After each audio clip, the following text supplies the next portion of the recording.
Hello, let's continue our Sudoku adventure with Rosewood Adventure by Frappy.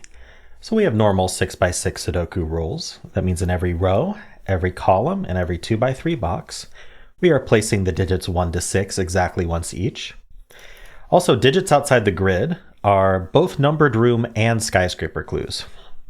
So the way numbered room clues work is the digit that's right next to the clue, whatever is placed here. Say a 2 is placed here. That tells you what column this clue goes in. So that in this case, it tells you what column the 3 goes in. So if that's a 2, then we look at column 2 and we place a 3 there. If this was, say, a 4, then we would look at column 4 and we would place a 3 there.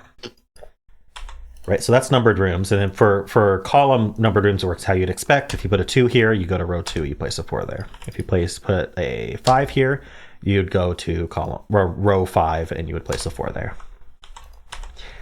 All right, additionally, the same clues are also skyscraper clues. So the way skyscraper clues work, let's just use this because it's the most open.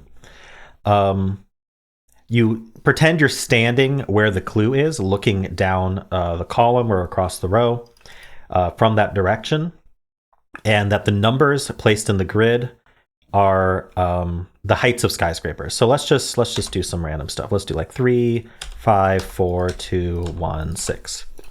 So how many skyscrapers would you see? Well, you always see the one that's right in front of you. And then this 5 is taller than the 3, so you would see the 5. The 4 is shorter than the 5, so you do not see the 4. The 2 is shorter than the 5, so you do not see the 2. The 1 is shorter than the 5, so you don't see the 1. It's also shorter than the 2 and the 4 and the 3. And then the 6 you always see, because it's the tallest. So in this case, we see 3 skyscrapers. So this would have been a 3 clue. So this is not a way to fill this column. But anyway, that would be a 3 skyscraper clue. So those are the rules. There's a link in the description if you'd like to try the puzzle yourself. And I'm going to get started right now. All right, well, a 1 skyscraper clue always has to have a 6 next to it. So let's start with that, because you have to see the 6 and then nothing else, because you always see the 6 and you always see the 1 next to it. That 6 by the numbered room clue tells us that there's a 1 all the way over here in column 6.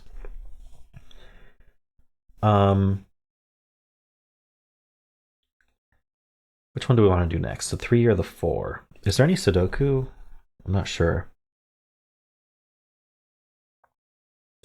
So for the 3 clue, let's think about that. So with numbered rooms, I guess something to know is you can't put a 1 next to a numbered room clue unless it's a 1 clue. Because that's going to tell you, hey, in column 1, we have a 3, but we already just placed a 1 there. We can't put both a 1 and a 3 there.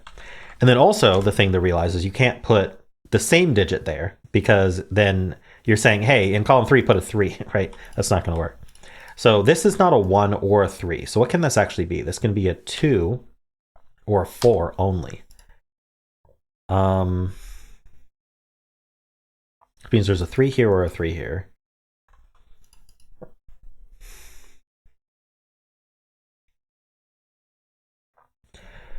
Okay, I'm not sure that there's a way to determine which. Is 4 too large? No, because we could do 4, 5, 6. That would work fine.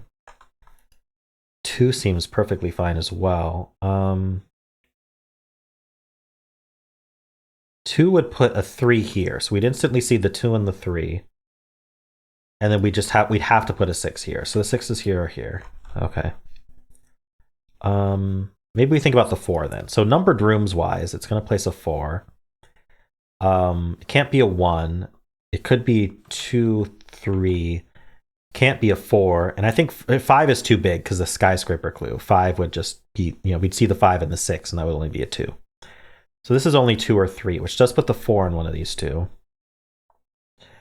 Now, something with skyscrapers is once you have this limited like this, this can't be a 1. So this could be 2, 3, or 4, but it can't be any bigger than that. You're always going to be able to add 1 to the max. But you don't actually get, it's not like a thermometer where you can subtract 1 from the lower one. But if you think about it, I guess the best way to think about this is we're always going to be not seeing the 1 because we can't put a 1 here. So we're always not seeing the 1. So we're going to not see the 1 and then some other digit.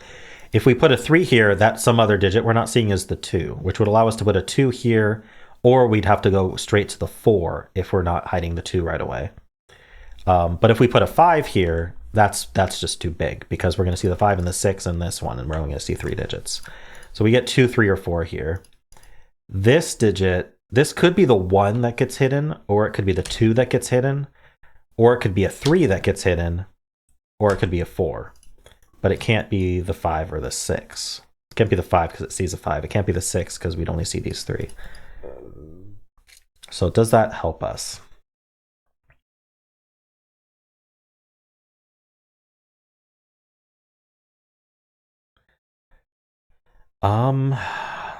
It means we need a 5 down here. Let's see. Are we able to get away with hiding the 5? I guess is the question. So if this was a 6, this would be a 5. We'd hide the 5. We'd also be hiding the 1. I guess. So we'd have to see the 2, the 3, and the 4.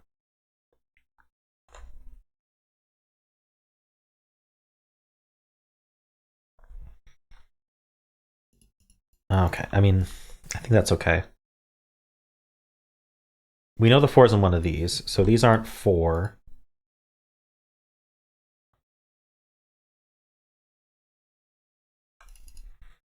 I'm not sure about that.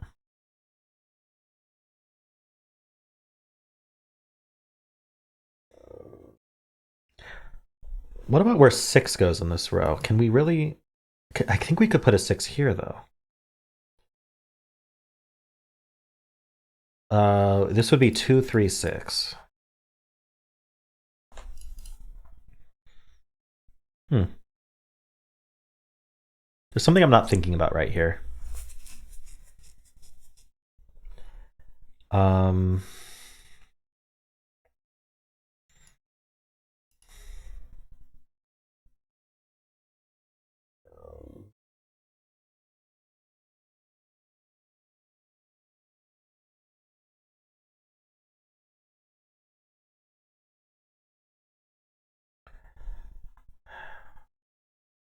Six is here. We have a 1, a 5, and a... Wait. No, we don't have to have a 1 here. We could have a 1 here. Yeah, I'm not sure how to handle this. Okay, let's think about these cases. So if this was a 2, we'd have to put a 4 here. And that means we're hiding the 3. So we're hiding the 1 and the 3. So this would be a 5, 6. And then this would be a 1, 3 pair. It doesn't matter the order. So that's if that's a 2. That's how that resolves. If this is a 3, then we're hiding the 2. So we can't hide the 5. Right, because of the numbered room clue. Right. Because I thought if we hid the 5, we could start with 2. But if we start with 2, that puts the 4 here, and we also hide the 3. Okay. So that's the key. This is 5 and 6, because we can't hide the 5. So this is 1 through 4. It can't be a 4, because that would put a 4 here as well.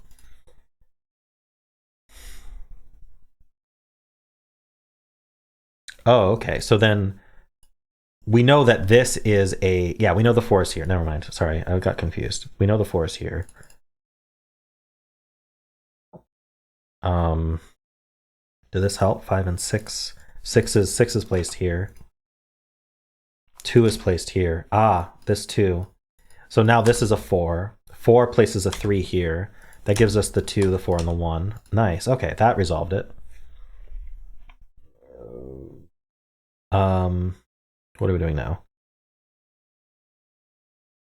So this is a 3. This is 1 and... Oh, this needs a 1 and a 4. So this is 1, 4, 5. This has to be the 1. This is a 4, 5 pair. Oh, the 6 has to be after the 5 here, because we're seeing the 4, 5, and the 6. This is a 2 and a 4, which we know the order of. This is known. This is a 5. This is a 3, 6 pair. We know the order of that. This is a 3, 6 pair. We know the order of that. This is a 1 and a 2. We know that order. This is a 4 or 5, but can't be 4, so we get the 5, 4, and 5. This is a 2, and these are a 3 and a 4. All right, there we go. All right, took me a bit to see what was going on with this column, but once I did, it actually collapsed nice and quickly. So that was neat. That this always had to be 5, 6 because the numbered room forced the 2 to hide the 3. So we were always hiding the 2 or the 3. And because we were hiding the 2 and 3, we couldn't hide the 5. That was neat.